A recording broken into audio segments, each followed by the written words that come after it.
I've been thinking this for a long time, but where exactly do you go when you say you're on a business trip? I know what you're doing, and I have evidence. I couldn't finish my sentence before my husband's angry voice interrupted me. Don't you dare speak to me like that! As he spoke, his arm stretched out, and he pushed me with all his might. I lost my balance and fell backwards. Lying on the floor, I looked up to see my husband looking down at me with disdain. Huh, ugly and fat. That's what you are. Serves you right. He sneered. I felt a sharp pain in my head and could feel my consciousness fading away. When I woke up, I was in an unfamiliar place, lying on a hospital bed. Apparently, I had been brought to the hospital. Seeing that I had regained consciousness, my daughter Ruby, sitting beside me, nodded with tears streaming down her face. Tears filled my eyes as well.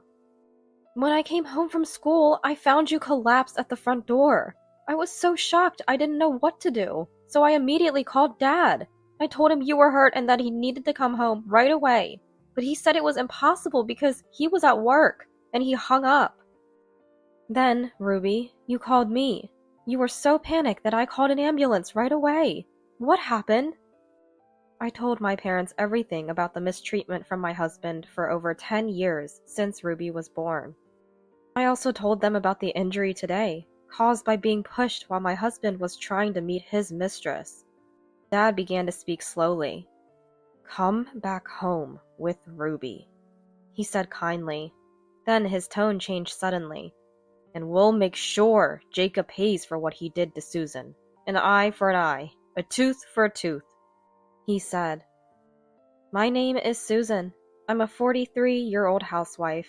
I was born into a very ordinary family, where my dad, who works hard as a bus driver, is supported by my mom, a housewife. Dad has a gentle nature and has always treated me kindly. I remember thinking as a child that the passengers must feel safe with such a kind-hearted driver. Mom has a very calm personality, and she and Dad seem to be on the same wavelength, as I've never seen them fight or argue. Growing up in such a peaceful household, it's natural that I turned out to be a quiet person. I'm neither particularly intelligent nor active, nor strikingly beautiful or cute, just plain ordinary. By the way, I have a younger sister who is 3 years my junior. Despite being raised in the same household, she's much more put together, and people often couldn't tell who was the older sister when we were younger. My sister has always prioritized her career over marriage, dedicating herself solely to her job, a path completely different from mine. While I also worked for a company, I just went through the motions, never standing out, holding a position that neither garnered high praise nor poor reviews from my superiors. It was in this setting that I fell into an office romance with a man who is now my husband, Jacob. Jacob was tall, with a great figure, handsome in an elegant way, and, to top it off, had a kind personality. Being competent at his job, he was popular not just within our office, but also among women from client companies. When someone like Jacob confessed he wanted to date me, it just showed that life is full of surprises.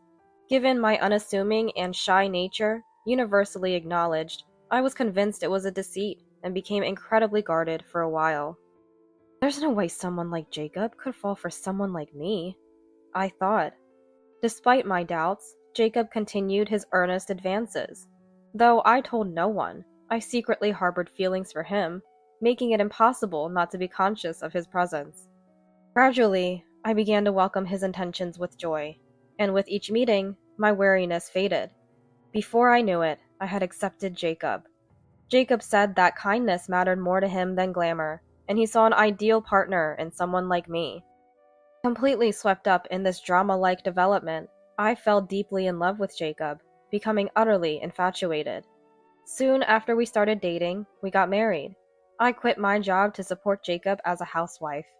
Though my sister would likely have continued her career, having seen my mother happily fulfill her role as a housewife, it felt like the natural course for me, and Jacob was pleased with the decision. We were blessed with a child shortly after our marriage, a daughter we named Ruby, following a discussion. With financial help from my parents, we bought our home upon Ruby's birth. In the years following my relationship with Jacob, I felt as if I was at the peak of happiness in my life. Or, at least, I was supposed to be. I was indeed happy until I came to know my husband's true nature. His behavior started to change shortly after our daughter Ruby was born. He used to call me Susan by my name, but it changed to "Hey" abruptly. I sensed something off with this shift, but dismissed it as not worth fussing over. However, my husband's attitude grew increasingly arrogant, and my discomfort escalated proportionally. Then, a definitive incident occurred. Struggling with my postpartum weight, my husband coldly remarked, "Are you ashamed of that body shape? An ugly body and face? That's the worst, isn't it? Right? Ugly and fat lady?" From that day forward, he would mockingly call me ugly and fat lady at every opportunity, laughing derisively. Before long, my husband's return home began to get later and later. His arrivals at midnight or even early morning became more frequent. One day, I noticed the scent of perfume on his suit, a fragrance clearly worn by a woman, and not one of mine. The moment I realized this, rage filled my mind. My distrust towards my husband only grew by the day, reaching a point where it felt like my grievances could explode at any moment. I can't take it anymore, I thought, utterly drained by my husband's continual arrogance and his habit of coming home late after drinking. One night, I couldn't hold back my emotions any longer and confronted him as he returned home in his usual state. "I'm tired too. Taking care of a child is incredibly hard. Instead of drinking every day, come home earlier and help out. Spend more time with your daughter." I shouted, unable to believe I was raising my voice at someone like this, but the rising anger was uncontrollable. Sitting in the living room, my husband, his face reddening further from the alcohol, stood up and hurled a chair at me. "I'm out drinking for work. Can't you understand that, you ugly and fat lady? Taking care of a child is hard. Work is much harder. It must be nice just being with the child all day. That's why you stay in that ugly shape. If you have a complaint, why don't you go out and earn the money yourself?" He yelled with a furious expression that made me fear for my life. After this incident, I was too scared to provoke any violence, choosing to say nothing to avoid angering my husband. He never raised his hand to me again, but instead, he started giving me only $200 for the monthly living expenses. "We can't live on this," I protested, to which he responded with a sarcastic smile. "Being a housewife must be so easy for you. You should learn to manage on $200 a month. Isn't managing the budget part of a housewife's job?" Fear of upsetting him forced me to comply with this unreasonable demand. I supplemented the insufficient household income by dipping into the savings I had from before I was married, but the hardship of living frugally grew day by day. I seriously considered leaving my husband and wished from the bottom of my heart for a divorce. However, the thought of my young daughter held me back. I couldn't support her on my own without an income. Going back to my parents' home would only worry them. I convinced myself that staying was better than leaving, despite the difficulty of making ends meet. Nonetheless, the problem of insufficient living expenses remained unsolved. Determined to make the most of the $200, I took my husband's mocking suggestions seriously and started learning about saving money. Interestingly, as I got into it, saving money became fun. I discovered various ways to save, which felt rewarding when they worked. I even began researching and devising new saving methods on my own. Eventually, I wanted to share the joy of saving with others and started blogging about it. To my surprise, the blog's readership grew beyond my expectations, eventually earning me advertising revenue. Before I knew it, I was making as much as my husband's salary from my blog. The financial worries faded away, and I could feel myself becoming mentally more stable. I was incredibly busy juggling parenting and my savings blog, but I was satisfied with my fulfilling days. Before I knew it, more than 10 years had passed since my husband threw a chair at me. My daughter had grown into a middle schooler and was living her life energetically, while my husband remained unchanged. One night, during a weekend, my husband's mobile phone, left on the living room table, started ringing. He was in the shower, and the ringtone continued without him to answer it. It was unlike him to leave his mobile phone unattended. Driven by a momentary curiosity, I peeked at the screen. The caller was listed as Mary. I immediately knew she was his affair partner. Though I had suspected him of cheating, having a name attached to my suspicions made it all too real, and I couldn't help but feel shaken. My husband came out of the shower. "Your phone was ringing," I said, trying to sound as indifferent and composed as possible, not wanting him to detect my turmoil. His face changed. He tried to mask his agitation with a stern look, but his unsettled gaze gave him away. "Did you look at my phone?" he asked in a low voice, probing. "No," I replied, my voice trembling slightly, worried that I might have angered him. Whether he believed me or not, he took his mobile phone with a sullen expression and went into the bedroom.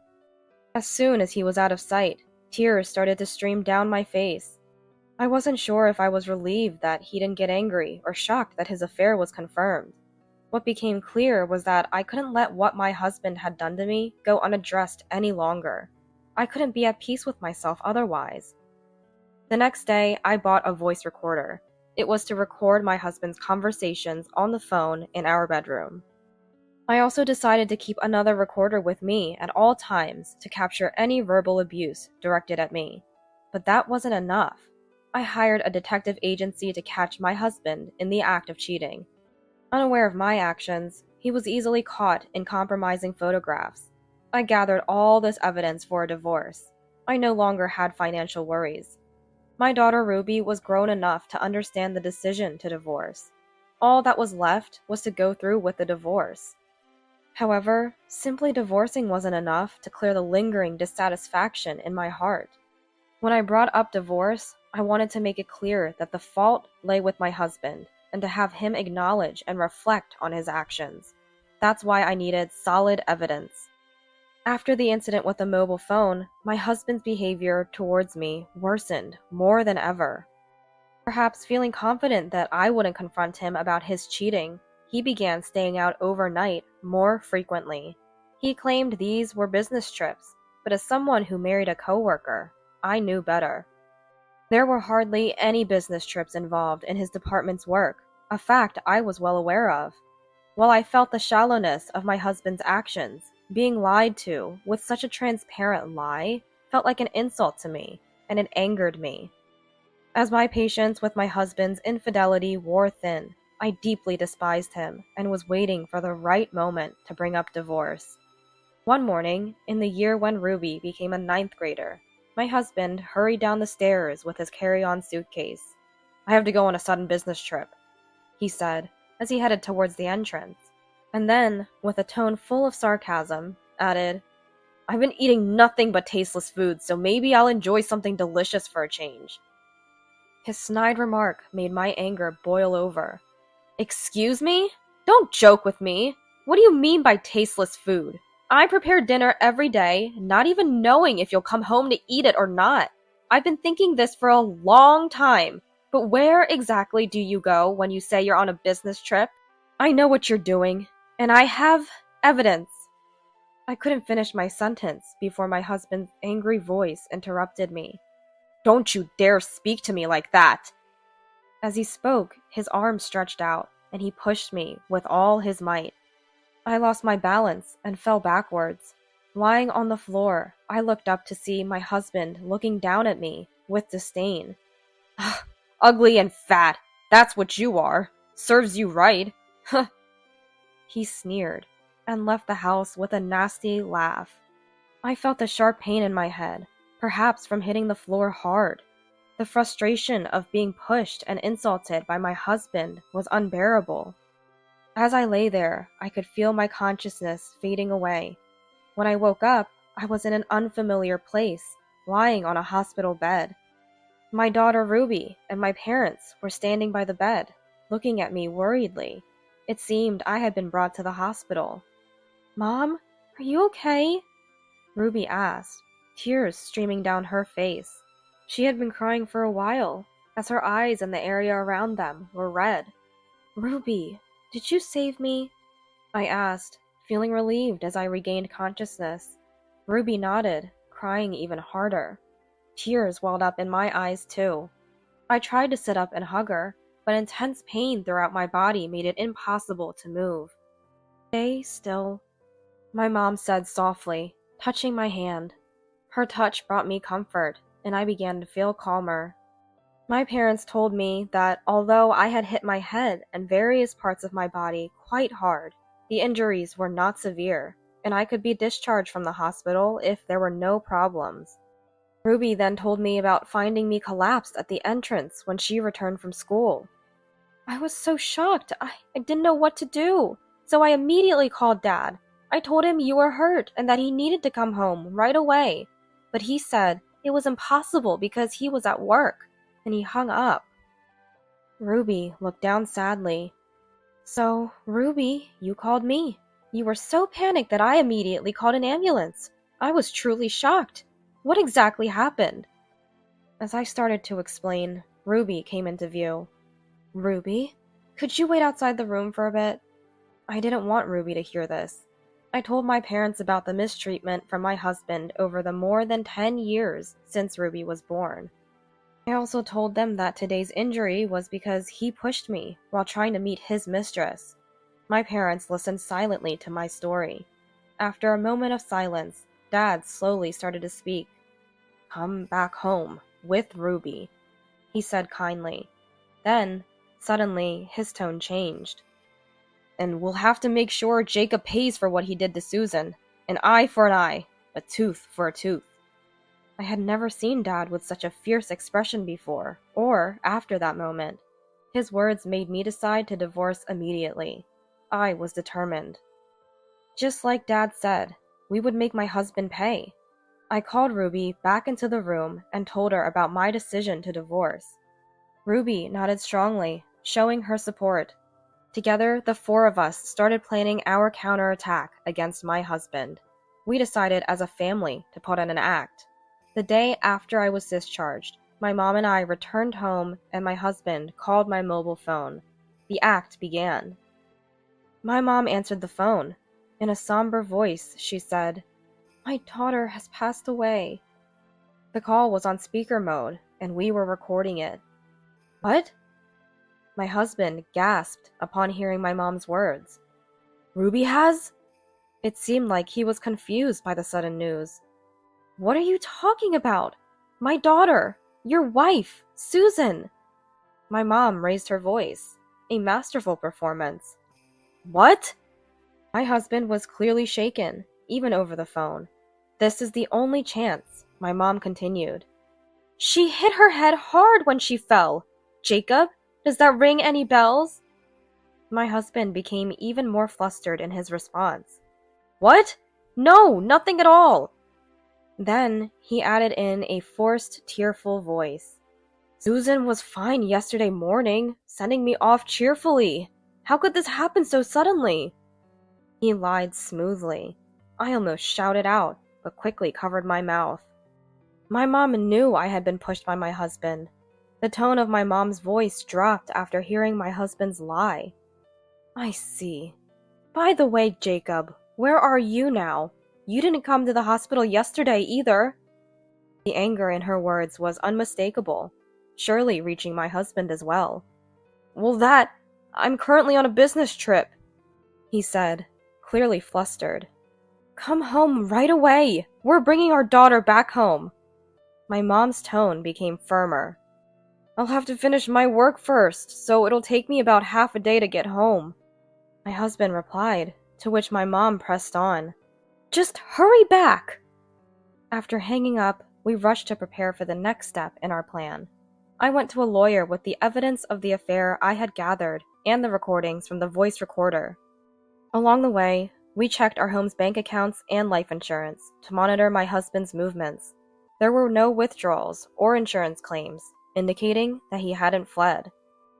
Finally, we sent Ruby to stay with my sister for safety and waited at my parents' house for my husband to return. When he returned home at night, we, who had been fully prepared, were taken aback to see him.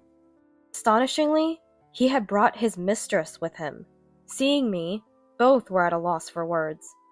Who is this woman? I demanded, my anger rising. My husband blurted out almost immediately, "Why are you here? You tricked me!" His voice cracked and his face turned red. "Who is she?" I pressed, ignoring his question. He continued to question me instead of answering. "You were supposed to take her to your parents' house, weren't you?" I couldn't comprehend his nerve to bring his mistress home after hearing I had died. My feelings of blaming my husband intensified. "This is my house. It's only natural I come back here. Never mind that. Explain who she is now." I pushed him for answers. "No, it's not like that. She's from a client's company."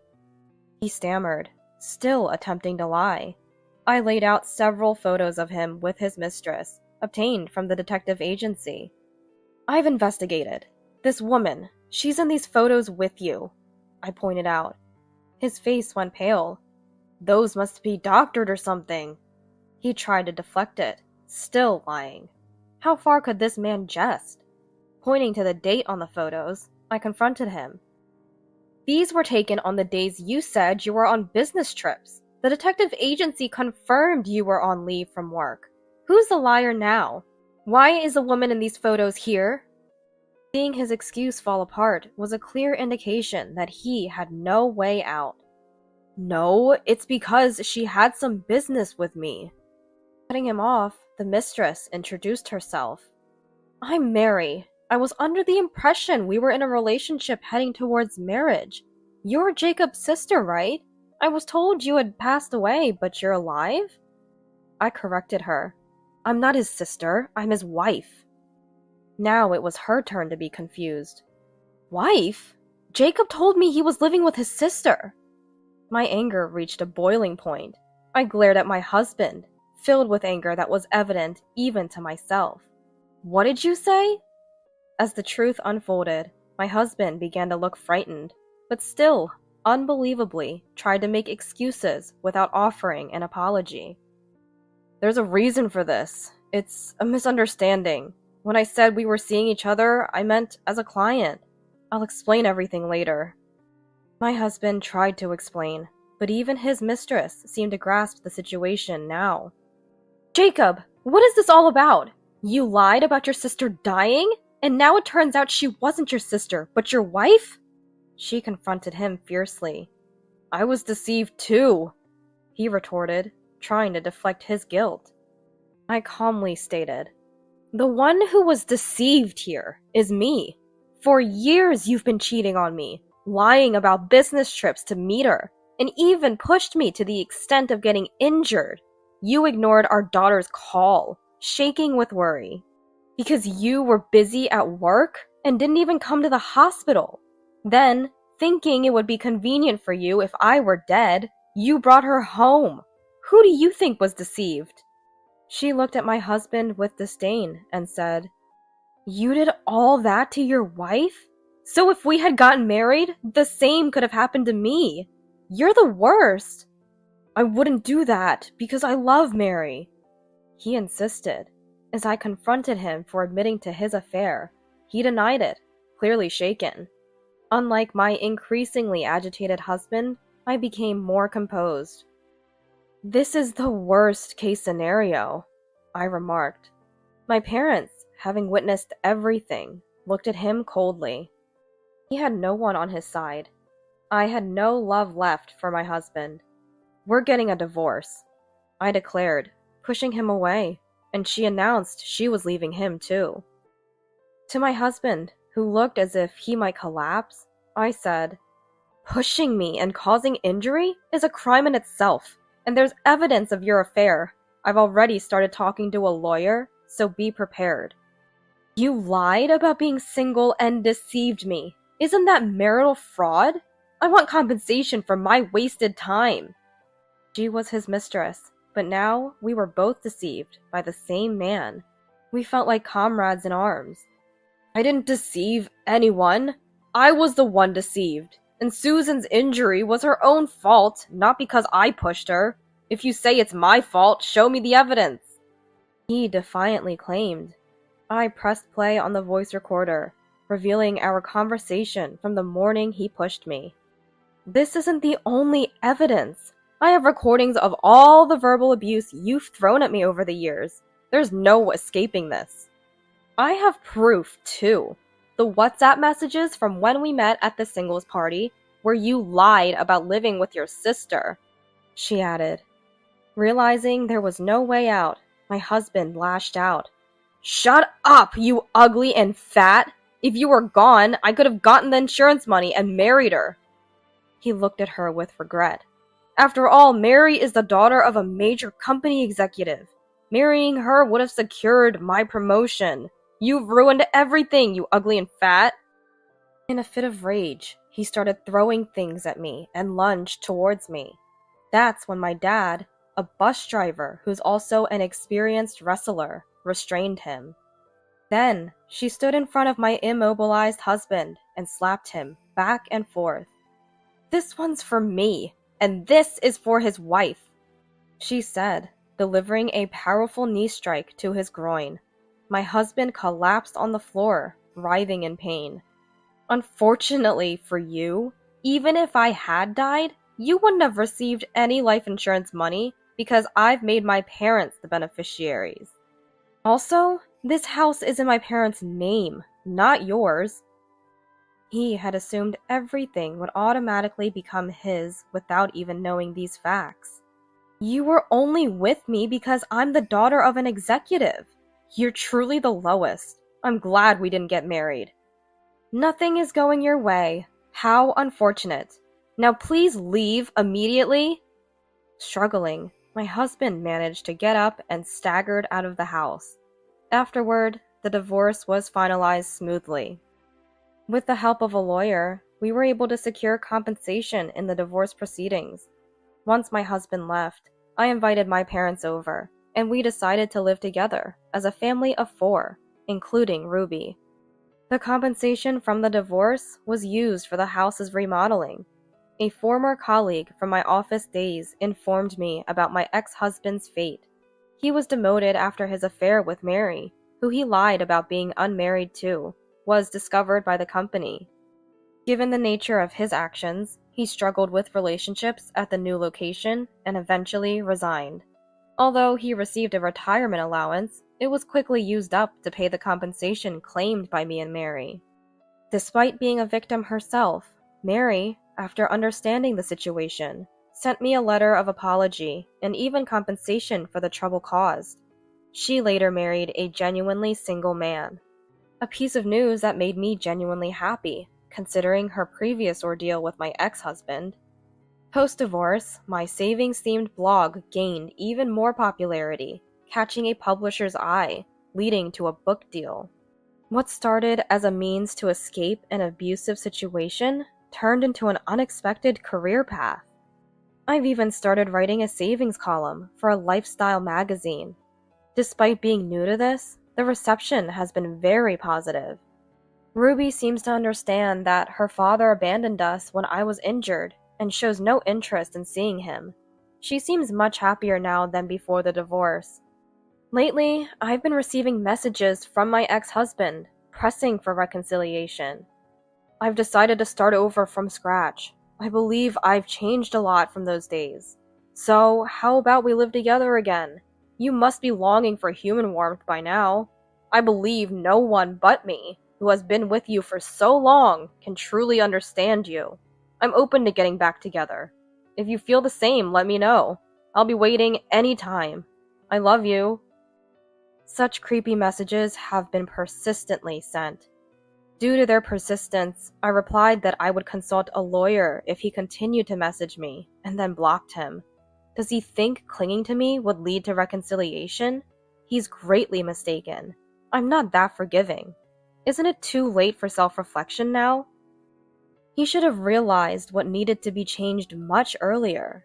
Whenever I come across the phrase, actions have consequences, I'm reminded of him, because I know no one else who fits it so well. Thus, my life, now free from my ex-husband, is fulfilling. I truly feel like I'm enjoying life. Recently, my parents, sister, daughter, and I went on a vacation to a resort area. I planned it to express my gratitude towards my family. I was really happy that we could all enjoy the resort, as I've been busy with housework, childcare, and work.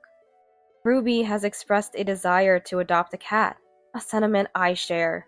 We plan to discuss getting a cat on our next day off, a small yet joyful addition to our daily happiness.